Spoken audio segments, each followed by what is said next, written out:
Queridos estudiantes de grado décimo, bienvenidos a este primer video de Filosotics, donde vamos a trabajar no solamente una pequeña introducción a la lógica, sino las características de la misma, y especialmente vamos a ahondar en varias paradojas. Bueno, primero que todo, ¿qué es la lógica? La lógica formal está vinculada con la filosofía, y digamos que da nacimiento a la lógica matemática posteriormente. ¿Cómo se puede explicar que la lógica es, con el hecho de que esté vinculada con la razón? Se usan intuiciones, no solamente como cuando pensamos normalmente, sino que acá ya creamos estructuras. Por ejemplo, al construir silogismos, un ejemplo de un silogismo que está estructurado por dos premisas y una conclusión podría ser el que todos los mamíferos tienen corazón. Y si los perros son mamíferos, por lo tanto, pues los perros tienen corazón. U otro ejemplo puede ser el de las, las flores son hermosas, las rosas son flores, por lo tanto las rosas son hermosas. Entonces, independientemente de que estemos hablando de objetos, seres vivos o demás, cuando construimos o estructuramos categorías para apoyarnos o ayudar en el razonamiento, estamos hablando de la lógica formal. Lo importante es mirar que podamos construir una estructura lógica sólida, especialmente digamos que entrar a falsear el, el razonamiento, la validez del mismo y el que este no tenga errores. Entonces hay que mirar qué es verdadero, qué es falso. Eso, por ejemplo, se hace a través de unas tablas que veremos más adelante. Y básicamente en la lógica formal se estudia si estas conclusiones llegan o se obtienen a través de un ejercicio correcto del uso de las premisas. Entonces digamos que si yo les diera un ejemplo muy particular en relación con que todos los dragones comen pizza y Juan es un dragón, entonces Juan come pizza. Pero pues hay que decir que digamos que los dragones básicamente vienen de la imaginación, de lo onírico, de los sueños, de las leyendas y el folclore de los pueblos. Entonces no hay validez certera de que los dragones existan porque estamos partiendo de algo mitológico. Y pues la lógica va a estudiar de principio a fin la estructura de estos razonamientos, es decir, tanto la premisa uno, la premisa 2 o en la conclusión, cuál es el caso del ejemplo de los silogismos que le estoy dando. Entonces, si no está ajustado a la realidad, quiere decir que no es razonable. Ahora pues pasamos a lo que es una paradoja y vamos a ver pues 9 paradojas en este video para que podamos luego trabajarlas y charlar de ellas en clase. Una paradoja es una situación en donde digamos que nuestro razonamiento, nuestra forma de pensar puede quedar como, llamémoslo, en un bucle. Podemos quedar atascados, no necesariamente las paradojas tienen siempre una respuesta concreta. Justamente esa es la razón de ser de una paradoja, es decir, no hay una respuesta específica, no hay una solución plausible, no es como si fuese una especie de encuesta en donde puedes responder sí o no, sino que puede estar la paradoja llena de múltiples posibilidades, múltiples respuestas, y a su vez estas mismas posibilidades y respuestas pueden ser contradictorias unas con las otras o negarse unas a las otras.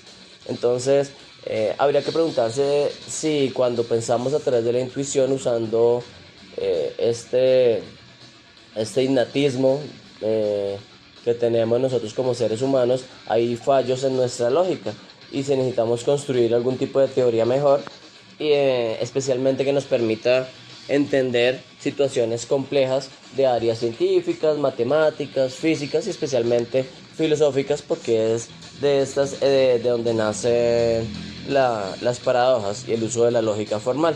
La primera de estas paradojas que vamos a ver es la paradoja del hotel infinito.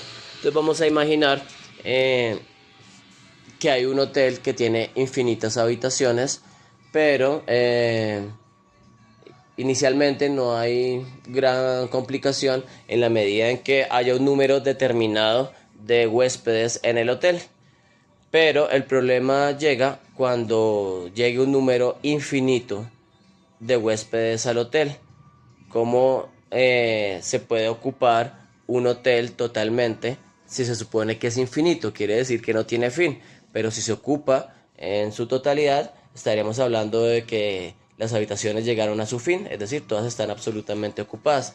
En clase podemos ahondar un poquito en la explicación que es un poco más entendible de la solución que esto le da que Bertrand Russell, el filósofo y matemático inglés, le da a esto desde la teoría de conjuntos, que es algo que en matemáticas se trabaja mucho, y la indivisibilidad.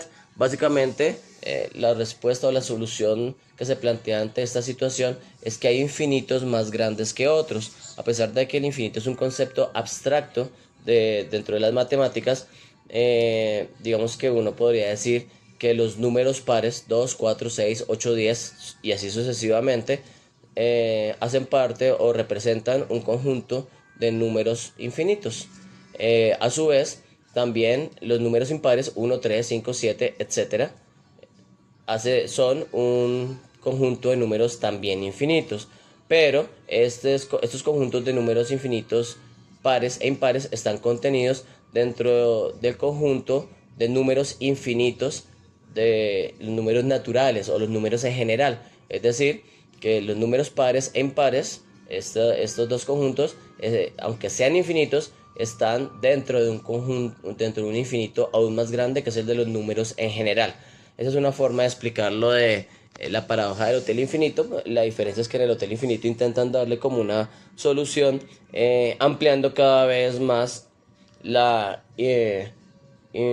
la infinitud que tienen, en este caso, las habitaciones del hotel, para hacerle frente a la infinitud que tienen los huéspedes. Es decir, como si los huéspedes representaran a los infinitos más pequeños de números pares e impares, mientras que el hotel es el infinito más grande de los números en general. La segunda, bueno, hay algunas preguntas que surgen de acá, y es ¿qué pasa si al estar ocupado con infinito número de huéspedes, el infinito número de habitaciones, llegan 100 personas más? Y si llegan infinitas personas más, entonces ¿hay hotel en el espacio o ya no lo hay? Es básicamente esa paradoja que nos produce varias preguntas, varios escenarios, y no tiene una respuesta concreta, específica, que es el caso de las paradojas. La paradoja que vamos a trabajar a continuación se llama la de Aquiles y la tortuga. Trabajada desde la filosofía antigua en la Grecia clásica, en donde no existía el cálculo infinitesimal. Para traducirles un poquito de eso, el cálculo infinitesimal es volver, como si ustedes cogieran una regla y de los centímetros sacaran milímetros, y los milímetros los dividieran en partes cada vez más pequeñas, y esas partes cada vez más pequeñas a su vez en otras partes cada vez más pequeñas, hasta llegar a un nivel microscópico, llamémoslo hasta cuántico. Entonces, ¿qué pasa cómo se puede explicar eso de la paradoja de Aquiles y la tortuga? Básicamente, Aquiles era un héroe de la mitología griega, fuerte, veloz y demás, y él está en una competencia, una carrera con la tortuga. Obviamente muy parecida a la fábula de la liebre y la tortuga. Aquiles, muy sobrado, le da ventaja a la tortuga, y esta toma cierta distancia. Después de cierto momento, Aquiles intenta alcanzarla, pero lo que dice la paradoja es que realmente nunca va a poder alcanzarla, justamente porque cada vez cuando Aquiles llegue a la mitad, así la tortuga ande o se mueva muy despacio, pues ya va a haber cada vez mitades más pequeñas, y por lo tanto tiempos más pequeños. Es como si la liebre se hubiera dormido, al final intenta alcanzar a la tortuga cuando la tortuga ya va a llegar a la meta. En este caso es como si a Aquiles le pasara lo mismo, y cuando intenta alcanzarla, pues van a la mitad, y la tortuga, así sea que dé un paso, ya aumenta la distancia, y la distancia cada vez se vuelve más pequeña hasta un nivel infinito, infinitamente pequeño, incalculable, insostenible, toda vez que Aquiles nunca podría alcanzar realmente a la tortuga. Ahora bien, la pregunta es, ¿Aquiles la alcanza o no la alcanza? Pues digamos que se habla de infinitos procesos, así como hay infinitos grandes, hay infinitos pequeños. O sea, hablábamos anteriormente del infinito de los números, pero también podemos hablar de las infinitas divisiones que puede tener eh, una regla, por ejemplo. Entonces, básicamente, aunque existen infinitos pasos, la suma puede ser finita, pero la paradoja pues ayuda a desarrollar el cálculo diferencial, que es algo que ustedes ya están trabajando tanto en décimo como en once. La paradoja siguiente es la del gato de Schrödinger. Esta es una paradoja que presenta un escenario hipotético en el que un gato es encerrado en una caja. Esta caja tiene un mecanismo que va a activar un veneno de una forma medida, cronológica y paulatina, y la caja es cerrada. Pues hay infinitas posibilidades. Posibilidad número uno, que el veneno funcione. Posibilidad número dos, que el mecanismo para emitir el veneno no funcione. Que, por ejemplo, el veneno se filtre hacia afuera de la caja. Y así sucesivamente habría muchas inquietudes, pero la principal pregunta es si la caja está cerrada y nosotros no podemos abrir la caja para comprobar el que el gato esté muerto o vivo. ¿Cómo hacemos para saber si el gato está muerto o vivo? Solamente a través de la intuición y la razón, porque en varios escenarios hipotéticos, a partir de las preguntas que yo les decía, puede presentarse que el gato esté vivo, porque hubo un fallo en el mecanismo, porque se filtró el veneno hacia afuera, porque de pronto el veneno no fue efectivo, no fue la cantidad suficiente, el gato puede estar agonizando aunque vivo. Y hay otros escenarios que también muestran que el gato puede estar muerto. El veneno fue efectivo, la maquinaria funcionó correctamente, la dosis del veneno fue suficiente para que el gato muriera. Por lo tanto, pues es un experimento mental. Y básicamente habla un poco de las leyes cuánticas. ¿Cómo podemos atestiguar la razón de ser de algo que no podemos ver? ¿Cómo podemos decir que algo es si no lo podemos comprobar? Y viene esto al caso en relación con lo cuántico.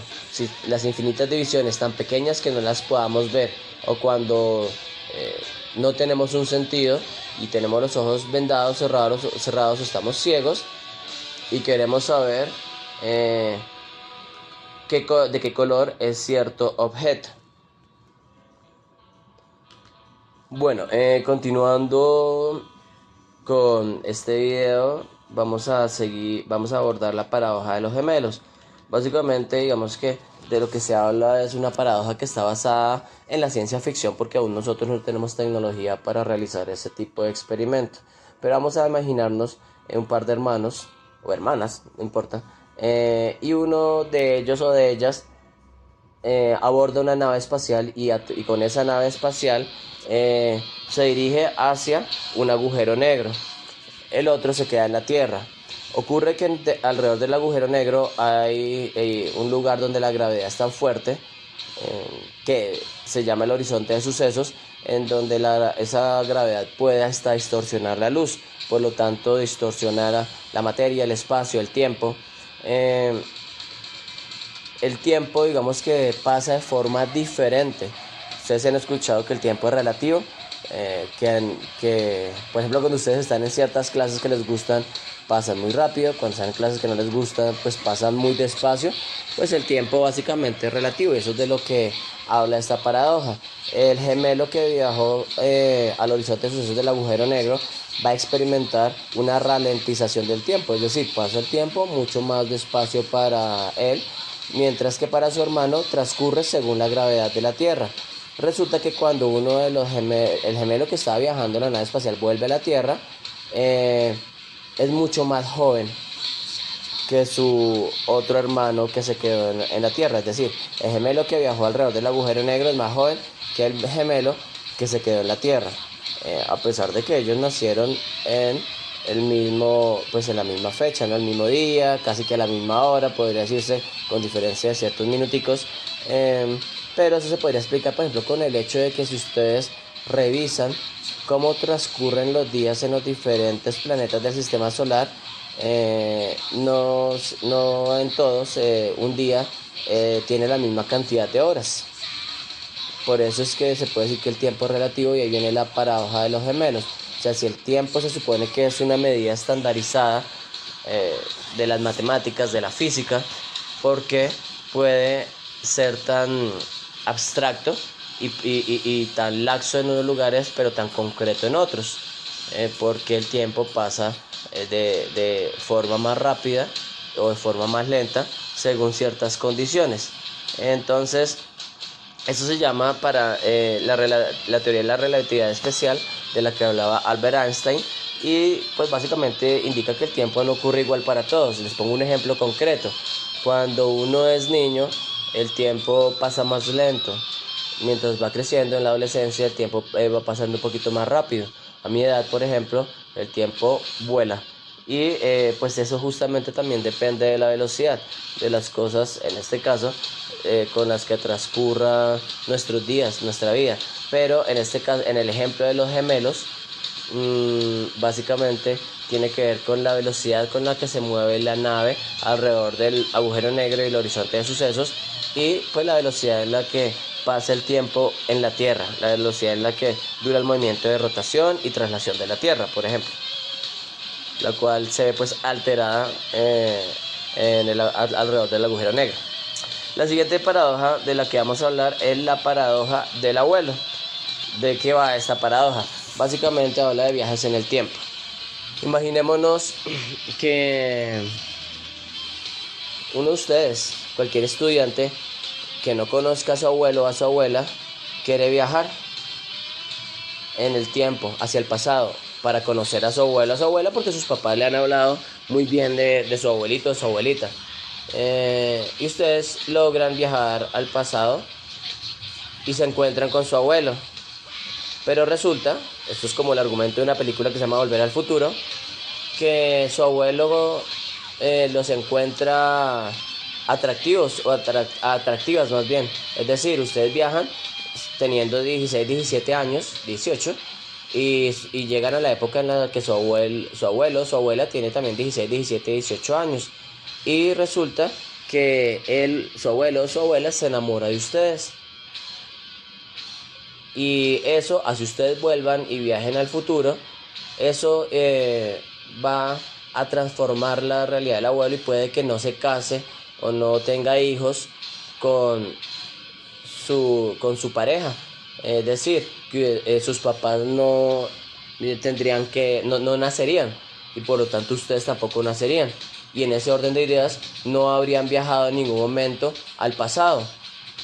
Pero si no viajaron al pasado, ¿quién cambió el pasado para que su abuelo no se casara con su abuela y para que no nacieran sus papás? Entonces la paradoja del abuelo justamente es una pregunta en la que se cambia el pasado. El pasado abre una nueva línea temporal o distorsiona el futuro, y eso hace que inclusive esté en riesgo la existencia de quien viaja a cambiar el pasado. Entonces, ¿cómo pudo haber cualquiera de ustedes cambiado el pasado si originalmente no nacieron? Porque su abuelo o su abuela no se casó y no tuvo a sus papás. Entonces, y en ese orden de ideas, ¿quién viajó al pasado si no fueron ustedes? Es importante pues que reflexionemos sobre las causalidades, o sea, lo que genera algo, la causa de algún... si de repente se han escuchado, dicen que toda acción o toda causa tiene una reacción o un efecto. Entonces, ¿qué tanto esas causas pueden ser alteradas y cuáles serían los resultados de alterar una causa? Posteriormente vamos a hablar de la paradoja de Bootstrap. Hay dos ejemplos muy claros. Uno, digamos que básicamente siempre lo han mencionado, y es qué pasa si alguien viaja al pasado y mata a Adolf Hitler y no existe el nazismo, a pesar de que acá en los países latinoamericanos está surgiendo otra vez el nazismo y el fascismo, la ultraderecha. Pero qué pasa si alguien viaja al pasado y no surge el nazismo. ¿Surgiría ahorita con otro nombre? no existiría nunca el nazismo, se llamaría de otra forma. O por ejemplo, si yo encuentro un libro fascinante al leerlo y viajo al pasado y le muestro ese libro al autor del libro, entonces si el autor del libro toma su propio libro para escribir ese libro, ¿quién escribió realmente el libro o quién dio las ideas para el libro?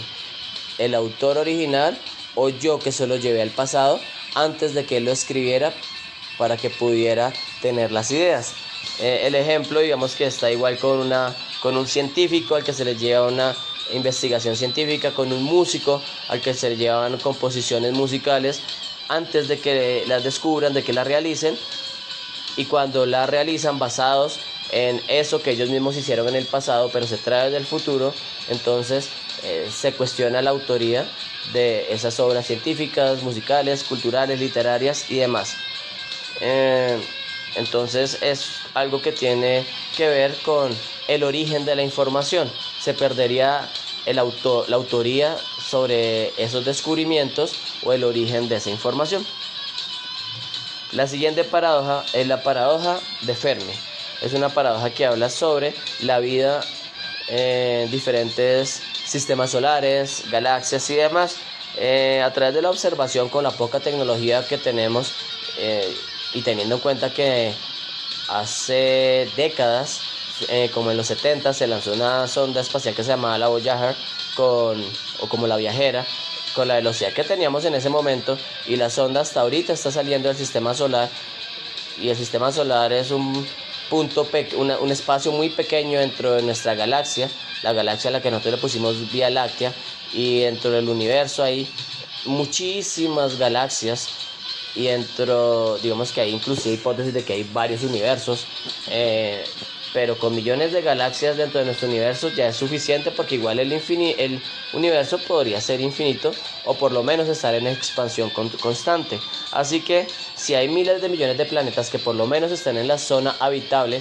es decir, que no haga ni mucho calor ni mucho frío, que haya agua, que se genere una atmósfera respirable, para que sea idóneo para la vida, entonces se podría decir, si en esos millones de planetas hay por lo menos una gran posibilidad de que exista la vida inteligente, y evolucionada tal como nosotros la concebimos, o lo que creemos que somos, inteligentes entre comillas. Entonces, ¿qué pasa? ¿Dónde están todos esos extraterrestres, esa vida alienígena que no se contacta con nosotros o que no los encontramos? Porque nunca nos hemos encontrado con una civilización alienígena. Hay varias hipótesis. ¿Somos los primeros o somos los últimos? ¿Y los demás se extinguieron? Se extinguieron porque siguieron los mismos pasos que estamos siguiendo nosotros.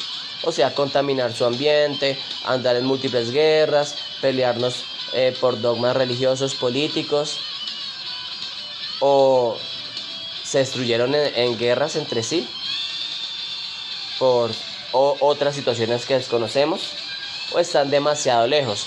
Tengan en cuenta que, por ejemplo, la información que obtenemos nosotros de las estrellas que vemos en el cielo, básicamente es la luz de millones de años luz que emitió esa estrella, que muy probablemente ya ni exista. Si vemos algún planeta, estamos viendo las imágenes que podemos obtener de ese planeta hace millones de años. O sea que si hay indicios de agua o de vida prehistórica, muy seguramente ya podrían estar avanzados o podrían estar extintos, quién sabe. ¿Será que estamos buscando mal? ¿O será que hay mucha oscuridad en el universo? ¿O será que es inseguro que nos encontremos? Y si nos encontramos, de pronto nos exterminan, nos esclavizan, nos matan. Ahí básicamente estamos hablando de un gran número de posibilidades que se abren en esta paradoja, y la pregunta principal es el por qué nosotros tenemos el ego tan grande de pensar que somos los únicos seres inteligentes y con vida, por lo menos en la galaxia, y en el universo pues sería aún más irrisorio. Luego seguimos entonces con la paradoja de Olbers, y básicamente si estamos hablando de que en esta paradoja tomamos como punto de partida que el universo tiene infinitas estrellas. La pregunta, y esas estrellas emiten muchísima luz o energía que nosotros vemos como luz, porque el cielo nocturno es negro. No debería ser completamente brillante como una ciudad. Tomamos el ejemplo de una ciudad. En las ciudades hay algo llamado contaminación lumínica. Es decir, que nosotros no podemos ver bien las estrellas por las luces de las casas, las luces de los postes, las luces de los carros, lo cual hace que la ciudad no sea oscura. No podamos observar las estrellas como lo hacían nuestros antepasados porque hay demasiada luz. ¿No debería ser el universo también así?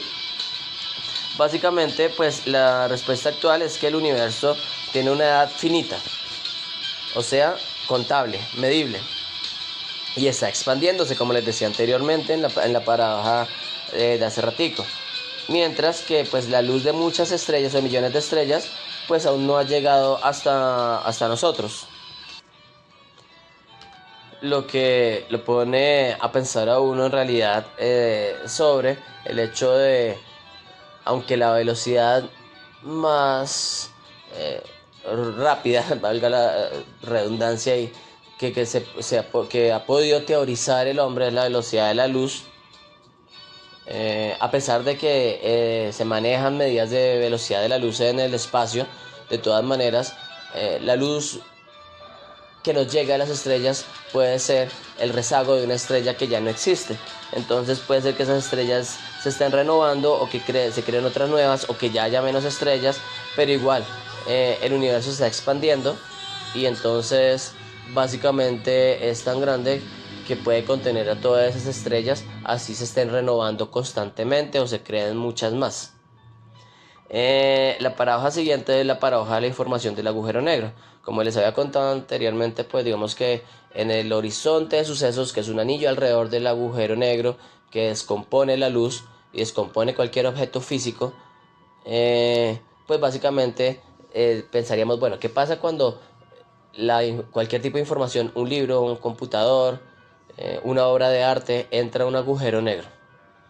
Es decir, la información desaparece, se destruye, se reconstruye, porque no tenemos información de qué pasa al otro lado de un agujero negro o dentro de un agujero negro, o sencillamente se transforma como la energía, si se vuelve energía, porque la energía no se destruye, solamente se transforma. Entonces será que si esta energía también puede ser información, como ondas, como sonidos, ¿qué pasa si un sonido entra a un agujero negro?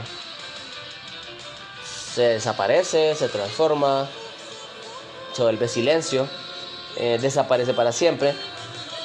Hablando en términos de mecánica cuántica, se dice, y de la física, se dice que la información nunca puede destruirse. Como les había dicho, solo se transforma, igual que la energía. Entonces, ¿qué pasa? ¿Qué tipo de información sería el que una canción, un sonido, música, entre en un agujero negro? ¿Qué saldría al otro lado? ¿O qué estaría atrapado dentro del agujero negro? ¿Qué pasa con esa información? Entonces, una pregunta abierta de la física teórica que se vuelve una paradoja porque no tiene una respuesta simple ni una respuesta definitiva. En conclusión, mis queridos muchachos y niñas, la lógica formal y por lo tanto también las paradojas nos sirven para pues pensar, dudar, como decía Descartes, duda de todo menos de la duda misma. Uno de los principios de la filosofía es la sospecha. Yo les he dicho a comienzos de este año que ustedes deben dudar de todo, inclusive de lo que yo les diga, de lo que les diga cualquier persona. Siempre hay que buscar la información, contrastarla, investigar, inclusive para eso es que ustedes tienen esos celulares. Para eso tenemos acceso a esta enciclopedia digital que llamamos Internet, esa red global del conocimiento en pleno siglo XXI. No puede ser que en pleno siglo XXI las personas le crean a otras personas que la Tierra es plana, que está mal, que las personas, para la economía, que las personas ganen más dinero, que no pasa nada si destruimos el ambiente, que si quemamos los frailejones no hay un daño al ecosistema y por lo tanto escasez de agua, que eso del calentamiento global o el efecto invernadero es una conspiración. En pleno siglo XXI, nosotros no podemos creer cuánta cosa nos digan. Siempre hay que buscar, dudar, argumentar, conocer. Y pues justamente las paradojas no existen para confundirnos, sino lo que existen es para ayudarnos a pensar mejor, a construir estructuras lógicas de pensamiento. Porque cuando encontramos una contradicción, que eso es un principio también de la filosofía surge como una pregunta, pero no tiene por qué tener una respuesta definitiva, porque si ya hay una respuesta definitiva se acaba la filosofía. Lo que sirve es que se abran múltiples respuestas. Pasa lo mismo con la ciencia. En la ciencia no está todo dicho, porque la ciencia no es un dogma como la religión. En la religión hay que creer todo cuanto dicen los pastores. En la ciencia todo se tiene que argumentar, demostrar, validar, falsear. Lo mismo pasa con la filosofía. No se puede tener un punto final. Siempre hay que abrir nuevas preguntas para ir avanzando cada vez más, para progresar, para que la humanidad tenga un progreso real, no que se quede estancada. Entonces, básicamente, digamos que lo que busca la lógica formal y esas paradojas es que nuestra comprensión y visión del mundo cambie. Y pues que nosotros podamos pensar. Recuerden que la inteligencia artificial no piensa, solo procesa, almacena, recoge información, tiene redes neuronales artificiales, pero no significa que pueda crear, inventar, ingeniar, porque no se está preguntando. La inteligencia artificial no se puede preguntar ella sola. Nosotros somos los que le hacemos las preguntas, nosotros le hacemos las solicitudes, por eso no puede pensar. Una cuestión importante del pensamiento es el preguntarse, el indagar, la duda, la incertidumbre. La inteligencia artificial no hace eso. La inteligencia artificial da respuestas, pero no son respuestas creadas por lo que sea un bot o lo que sea, no sé cómo definirlo, sino son cosas que recoge de internet.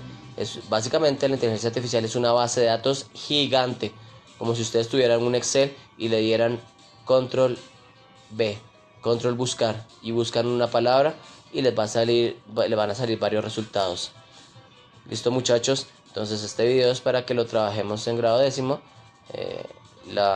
para la otra semana en relación con la tarea que les había dejado. Un abrazo, chao.